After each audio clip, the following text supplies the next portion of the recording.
வணக்கம். இது வரைக்கும் நம்ம சாப்டர் 1 எக்ஸசைஸ் 1.2ல இருக்கிற எல்லா சம்ஸும் கம்ப்ளீட் பண்ணிட்டோம். அதில் இருந்து ஸ்மால் ஹிண்ட்ஸ் மட்டும் நான் இந்த வீடியோவில் சொல்கிறேன். ஃபர்ஸ்ட் ரிலேஷன் அப்படின்னா என்னங்கிறது நம்ம படித்தோம். ரிலேஷன் எப்போவுமே நம்ம டினோட் பண்ணுறது ஆறுன்னு தான் நம்ம டினோட் பண்ணுவோம். ஓகே, இப்போ இது ஒரு எக்ஸாம்பிளுக்கு எடுத்துக்கலாம். A is equal to 1 to 4, B is equal to 2, 3, 5. Okay, தென் இந்த மாதிரி ஒரு ஆரோ டயக்ராம் இருக்குது. இதில் ஆறுங்கிறது என்ன அப்படின்னா, இதில் இருக்கிற ஆரோ டயக்ராமில் நம்ம எந்த நம்பர் எதோட ரிலேட் ஆகுதோ அதைத்தான் நம்ம இங்கே எழுதுவோம் இல்லையா? அந்த மாதிரி எழுதுகிறோம். 1,3, 2,2, 4,5 இதில் நமக்கு என்ன இன்னொரு கான்செப்ட் என்ன அப்படின்னா, is a relation or not அப்படின்னு நம்ம கேட்டிருக்கோம். இதில் இது ரிலேஷனாக இருந்தால் இதில் இருக்கிற பாயிண்ட்ஸ் இதோட ரிலேட் ஆகிருக்கணும். அதைத்தான் நம்ம இங்கே பேரை எழுதுவோம். ஸோ ஆரோ டயக்ராம் போட்டு பார்த்தாலும் சரி, இல்லை இப்படி நீங்கள் சென்டென்ஸாக எழுதினாலும் சரி நம்ம கண்டுபிடிச்சிடலாம். So 1 is related to 3, 2 is related to 2, 4 is related to 5, 1, 3, 2, 2, 4, 5 அப்படிங்கிறது ஒரு ரிலேஷன் அப்படின்னு நம்ம இங்கே சொல்யூஷன் சொல்லிடுறோம். அடுத்தது சப்செட்னா என்ன? சப்செட்டுங்கிறது ஒரு பிக் செட் ஒன்று எடுத்துக்கிறோம். பிங்கிறது ஒரு செட் எடுத்துக்கிறோம்.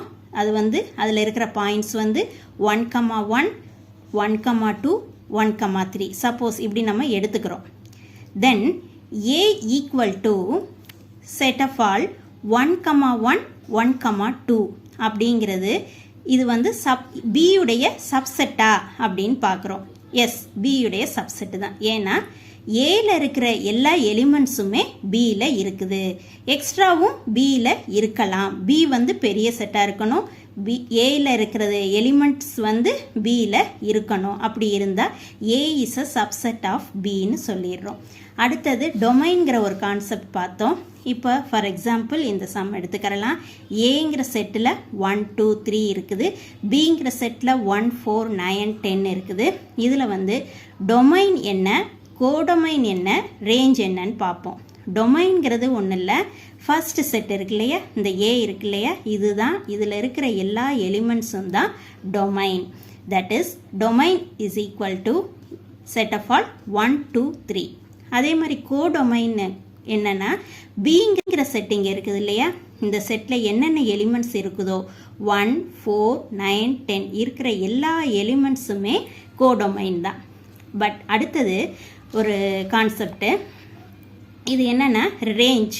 ரேஞ்சுங்கிறது என்ன அப்படின்னா, இங்கே இப்போ இந்த ரெண்டு செட்டுக்கும் ஆரோ டயக்ராம் போட்டோம்னா எந்த நம்பரோட பி செட்டு ரிலேட் ஆகுதோ அதை மட்டும்தான் நம்ம ரேஞ்சில் எழுதுவோம். இங்கே பாருங்கள், 1 is related to 1, 2 is related to 4, 3 is related to 9. இப்படி ஒரு எக்ஸாம்பிள் சம் நம்ம எடுத்துக்கிறோம். இதில் 10 தனியாக இருக்குது. 10 நம்ம ரேஞ்சில் எழுதக்கூடாது. ஸோ பி செட்டில் ரிலேட் பண்ணக்கூடிய எலிமெண்ட்ஸ் 1, 4, 9 இதை மட்டும்தான் நம்ம ரேஞ்சுன்னு எழுதணும். ஸோ இங்கே ஒரு கான்செப்ட் நம்ம சொல்லலாம். ரேஞ்சுங்கிறது இந்த செட்டு கோடொமைன் இது இருக்குது இல்லைங்களா, பிங்கிற செட்டு இதோடைய சப்செட்டுன்னு சொல்லலாமா? ஏன்னா பியில் இருக்கிற எலிமெண்ட்ஸ் ரேஞ்சில் இருக்கிற எல்லா எலிமெண்ட்ஸுமே கோடொமைனில் இருக்கும்.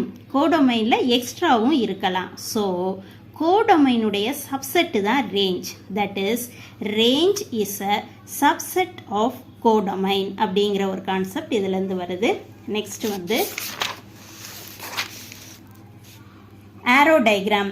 ஆரோ டயக்ராம்னா இதில் ரெண்டு செட்டு கொடுத்துருப்பாங்க.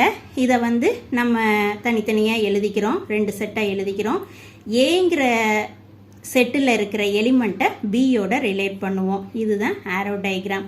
அடுத்தது கிராஃபிக்கல் ரெப்ரசன்டேஷன். இது ஒன்று சம்மில் கேட்பாங்க. அதாவது first x axis, y axis. இதில் முக்கியமான பாயிண்ட் என்னென்னா, நம்ம இந்த ஆரோ மார்க் போடணும். எக்ஸ், எக்ஸ் டேஷ், அதே மாதிரி ஒய், ஒய் டேஷ், இந்த ரெண்டு ஆரோ மார்க், அப்புறம் பாயிண்ட்ஸ், இது கரெக்டாக டினோட் பண்ணணும். அதே மாதிரி இங்கே நம்ம பாயிண்ட்ஸ் நோட் பண்ணுவோம் இல்லையா, நோட் பண்ணிவிட்டு இப்படி ஒரு ரவுண்ட் பண்ணி பக்கத்தில் என்ன பாயிண்ட் அது அப்படிங்கிறதையும் எழுதணும்.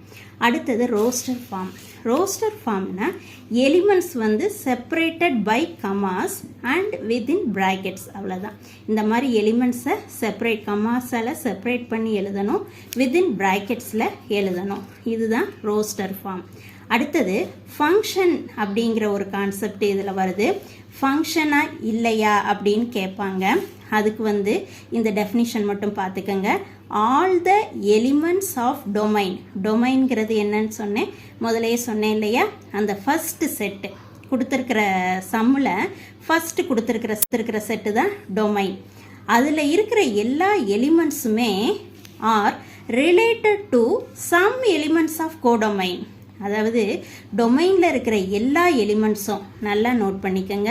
டொமைனில் இருக்கிற எல்லா எலிமெண்ட்ஸும் கோடொமைனில் இருக்கிற சம் எலிமெண்ட்ஸோட மட்டும் ரிலேட் ஆகியிருந்தால் அது வந்து ஃபங்க்ஷன். அப்போது கோடொமைனில் எக்ஸ்ட்ரா எலிமெண்ட்ஸ் இருந்தால் ஓகே, அது ஒன்றும் இல்லை. பட் ஃபங்க்ஷன் அப்படின்னா all the elements of domain. டொமைனில் இருக்கிற எல்லா எலிமெண்ட்ஸும் கோடொமைனில் இருக்கிற சில எலிமெண்ட்ஸோட ரிலேட் ஆகிருக்கணும், அப்போ தான் அது வந்து ஃபங்க்ஷன்னு சொல்கிறோம். ஓகே, இதோட இந்த வீடியோ முடியுது. என்னுடைய மேக்ஸ் கிளப் சேனலை சப்ஸ்கிரைப் பண்ணுங்கள், ஃப்ரெண்ட்ஸ் அண்ட் ஃபேமிலிஸ் கூட ஷேர் பண்ணுங்கள். தேங்க்யூ.